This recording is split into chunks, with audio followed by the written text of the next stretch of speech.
I'd like to share in this video some observations around sea buckthorn or seaberry. It's a really wonderful nitrogen-fixing shrub that we enjoy the fruit of, very medicinal, very wonderful citrus-like fruit, and specifically talk about some propagation techniques that are very, very passive, and some observations over the years of how this works, what's going on with these plants, how to multiply female and male seaberry in a passive way. So if that seems compelling, please stick around. I'm going to link throughout this video to past videos talking about seaberry propagation approaches and harvesting. We've talked about doing softwood propagation in the middle of the season.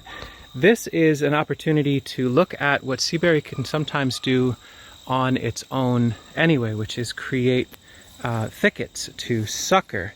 And so let me get an explanation going here. So we've got our original seaberry here. This is a female variety. I believe it's a cultivar called Titan that was originally planted to be a nitrogen fixer for a medlar that's right behind it. So you've got your early succession nitrogen fixer for the keystone tree. At some point we're going to cut the seaberry back a bit and release the medlar, but it's working fine. And what's happening is that seaberry has a habit where periodically, not all the time, but certain varieties in certain conditions will start to thicket form or sucker. And so what you're seeing here, all of these are shoots that are from the shallow horizontal roots of the seaberry. In this case, they're aiming southbound where there is more light. It's a very light-hungry plant. And so those shallow roots are popping up here and there. It could be that we had dug some sea kale roots at some point in the past and wounded one of the seaberry's roots, and that triggered the suckering.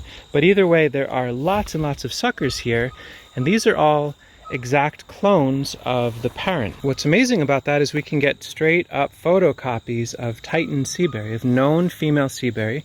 Since we don't have a ton growing all around here of different varieties, there's Titan and there's Orange Energy, I believe. There's a male in the back, but I don't see any suckers from that male. So almost certainly all of these are Titan, but at the very least we can say they're female cultivar seaberry. Here's some gotchas. If you were to dig these up now, it's later September, and we've had dry weather. These plants are not dormant yet. They have not experienced a deep enough cold to put them into dormancy. If we were to dig them up, they almost certainly would die if they were transplanted, unless we're IV dripping water and nutrients to them to keep them alive. These are plants, these are clones or suckers of a parent plant that you want to dig when they are dormant. But here's the part that I've experienced, and I'd love to get feedback from people. If I dig these in the fall, so let's say October, November, when the soil is cooling off and they've gone dormant, and I get in there with a good sharp spade shovel and I dig around, there'll be a horizontal lateral root that aims back to the mother plant that I want to get as much as I can. If I do them in the fall, sometimes they work and they transplant okay. A lot of times they die. Feels like the move with seaberry in particular is to allow these suckers to happen and then dig them up in the spring as the soil is warming. When the soil is warm, they do much, much better in being transplanted. They can also be potted up and grown for a season or grown for a few months and sold.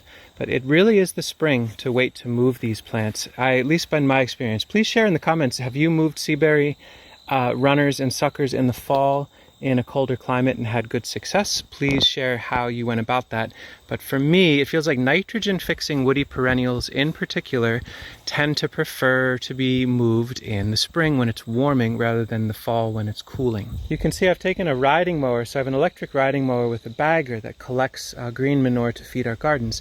I need to keep this area open in order to have access. And you know, you might say to yourself, well, why not just let this turn into a huge thicket of seaberry?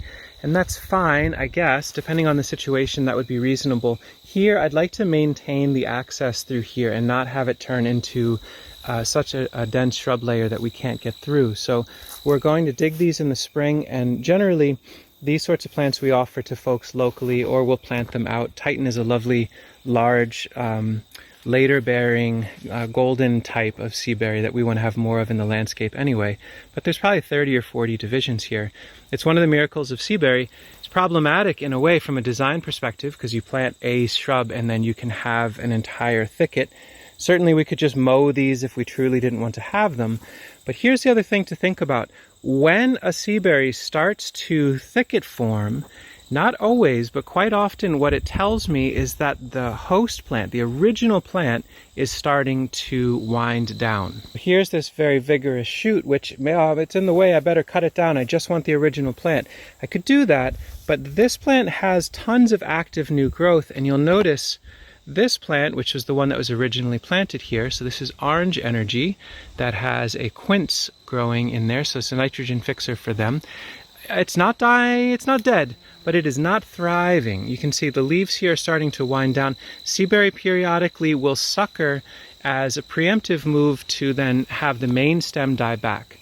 And it's a little like raspberries or blackberries, where they are almost moving to novel locations, pioneering into new, open, sunnier positions, and then the original plants are passing away. So keep that in mind. If you had a bunch of suckers and the original plant looks a little haggard, propagate those suckers, because you very well may lose your original plant. This sort of interesting habit of the seaberry happens all throughout our landscapes here, and we try to manage it with a mowing pattern as needed. So I did mow some of these during the season. I can't keep every last one, but we'll try to dig these in the spring next year and get our path back to be a little bit wider.